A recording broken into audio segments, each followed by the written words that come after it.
ബംഗളൂരുവിൽ IT ജീവനക്കാരൻ ആത്മഹത്യ ചെയ്ത സംഭവത്തിൽ ഭാര്യ ഉൾപ്പെടെ 4 പേർക്കെതിരെ കേസ്. ആത്മഹത്യയ്ക്ക് മുൻപ് അതുൽ സുഭാഷ് ചിത്രീകരിച്ച വീഡിയോ വലിയ തോതിൽ പ്രചരിച്ചിരുന്നു. ദൃശ്യത്തിൽ അതുൽ തന്റെ ഭാര്യയ്ക്കും അവരുടെ കുടുംബാംഗങ്ങൾക്കും നേരെ പീഡനം ഉൾപ്പെടെയുള്ള ആരോപണവും ഉന്നയിച്ചിരുന്നു. അതുൽ സുഭാഷിന്റെ സഹോദരൻ വികാസ് കുമാർ നൽകിയ പരാതിയിൽ മാറത്തഹള്ളി പോലീസാണ് FIR രജിസ്റ്റർ ചെയ്തത്.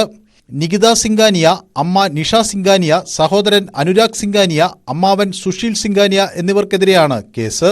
ആത്മഹത്യയ്ക്ക് മുമ്പ് ചിത്രീകരിച്ച വീഡിയോയിൽ അതിൽ തന്റെ ഭാര്യയ്ക്കും കുടുംബാംഗങ്ങൾക്കുമെതിരെ പീഡനം ഉൾപ്പെടെയുള്ള ആരോപണങ്ങൾ ഉന്നയിച്ചിരുന്നു.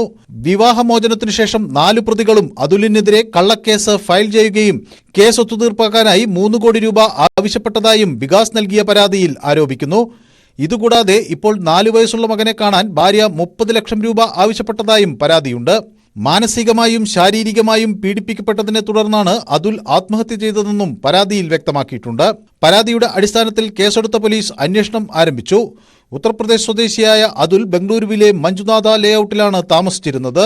ഒരു സ്വകാര്യ സ്ഥാപനത്തിലെ ഡെപ്യൂട്ടി ജനറൽ മാനേജറായിരുന്ന 34-കാരൻ അതുൽ സുഭാഷ് തിങ്കളാഴ്ചയാണ് ആത്മഹത്യ ചെയ്തത്. ഭാര്യയും അവരുടെ കുടുംബാംഗങ്ങളും ജഡ്ജിയും ആത്മഹത്യയ്ക്ക് കാരണം എന്നാരോപിച്ച് 24 പേജുള്ള ആത്മഹത്യാക്കുറിപ്പ് കണ്ടെത്തിയിരുന്നു. ആത്മഹത്യാക്കുറിപ്പിൽ പേരുള്ള ജഡ്ജിക്കെതിരെ ശരിയായ അന്വേഷണം വേണമെന്നും അതുലിന്റെ സഹോദരൻ ആവശ്യപ്പെടുന്നു. News desk, News 18.